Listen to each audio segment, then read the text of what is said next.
আসসালামু আলাইকুম, সবাইকে স্বাগতম জানাচ্ছি। আজকের আয়োজনে থাকছে অত্যন্ত সুস্বাদু কচুমুখী দিয়ে ডিমের রেসিপি। খুবই সুস্বাদু হয় খেতে।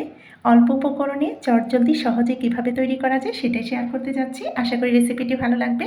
তাহলে চলুন দেখি মূল ভিডিওতে। সবার প্রথম এখানে কচুমুখীগুলো ভালোভাবে আমরা ধুয়ে সেদ্ধ করে নিয়েছি পানি দিয়ে।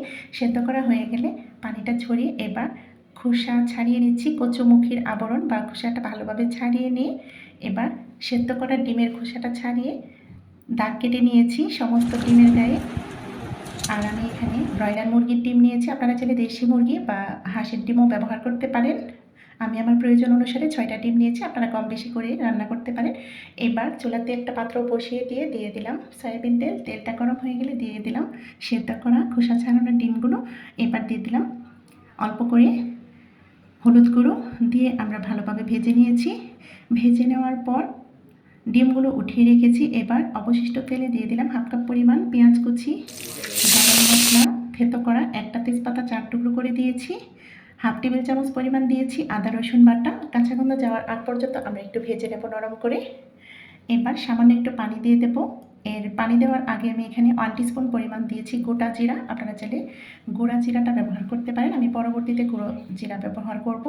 এবার পানি দিয়ে আমরা দিয়ে দিচ্ছি এখানে গুঁড়ো মশলা 1 টিস্পুন পরিমাণ দিয়েছি, হলুদ গুঁড়ো 1 টিস্পুন পরিমাণ দিয়েছি, ধনিয়া গুঁড়ো 2 টিস্পুন দিয়েছি, লাল মরিচের গুঁড়ো ঝালটা আমরা আমাদের টেস্ট অনুযায়ী কমিয়ে বাড়িয়ে দিতে পারি, স্বাদ মতো লবণ দিয়ে ভালোভাবে আমরা মশলাটা কষিয়ে নেব। এবার দিয়ে দিলাম 1 টিস্পুন পরিমাণ জিরা গুঁড়ো দিয়ে আমরা খুব ভালোভাবে মশলাটা কষিয়ে নেওয়ার পর এখন দিয়ে দিচ্ছি এখানে সেদ্ধ করে রাখা খোসা ছাড়ানো সমস্ত কচুমুখিগুলো দিয়ে মশলার সঙ্গে গামাখা করে নিচ্ছি।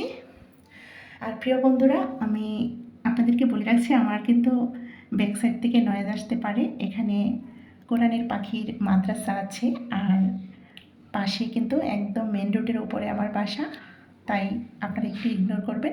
এবার মশলার সঙ্গে সমস্ত কচুমুখিগুলো কষিয়ে নিয়েছি 3-4 মিনিট ধরে। 3-4 মিনিট পর ভালোভাবে কষানো হয়ে যাবার পর দিয়ে দিলাম গরম পানি।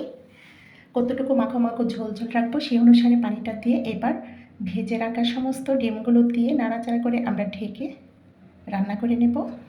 পানিটা একটু শুকানোর জন্য কিছুক্ষণ অপেক্ষা করতে হবে। এবার কিন্তু রান্নাটা হয়ে গেছে, আপনাদেরকে একটু দেখিয়ে দিচ্ছি কতটুকু ঝোল রাখবো। এখানে কিন্তু ঝোলটা অনেকটা অ্যাবজর্ব করে নেবে কচুমুখিগুলো, সেই জন্য আমি একটু ঝোল ঝোল থাকা অবস্থায় চুলার আগুন বন্ধ করে দিয়েছি। আলহামদুলিল্লাহ, কচুমুখি দিয়ে ডিমের এই সুস্বাদু রেসিপিটি খুব সহজেই তৈরি হয়ে গেছে। চাইলেই কিন্তু খুব সহজে আপনারাও তৈরি করে নিতে পারেন। এটা খেতে এতটা সুস্বাদু হয়, দুপুরবেলা গরম ভাতের সাথে থাকলে আর কোনো কিছুর প্রয়োজন হবে না, আমি আশা রাখছি। খুবই সুস্বাদু। এবার আমি একটা সার্ভিং বাটিতে সার্ভ করে দেখিয়ে দিচ্ছি।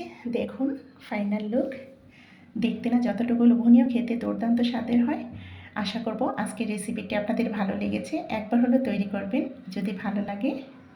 তো এই ধরনের নিত্য নতুন ও সহজ বাঙালিয়ানা রেসিপি পেতে চাইলে লাইক কমেন্ট শেয়ার করতে ভুলবেন না। চ্যানেলটিকে সাবস্ক্রাইব করে আমার পাশে থেকে যেতে পারেন, পাশে থাকা বেল আইকনে ক্লিক করে দেবেন যেন নতুন ভিডিও পাবলিশ করা মাত্রই সবার আগে আপনার কাছে পৌঁছে যায়। আর এরই মধ্যে যারা এই কাজগুলো করে নিয়েছেন তাদেরকে জানাই আমার অন্তরের অন্তঃস্থল থেকে অনেক দোয়া ও ভালোবাসা। তো এতক্ষণ আমাদের সঙ্গে থাকার জন্য অসংখ্য ধন্যবাদ। দেখা হচ্ছে পরবর্তী ভিডিওতে। সেই পর্যন্ত সবাই ভালো থাকবেন, সুস্থ থাকবেন, আমাদের পাশে থাকবেন, আমাদের জন্য দোয়া করবেন। আল্লাহ হাফেজ। আসসালামু আলাইকুম।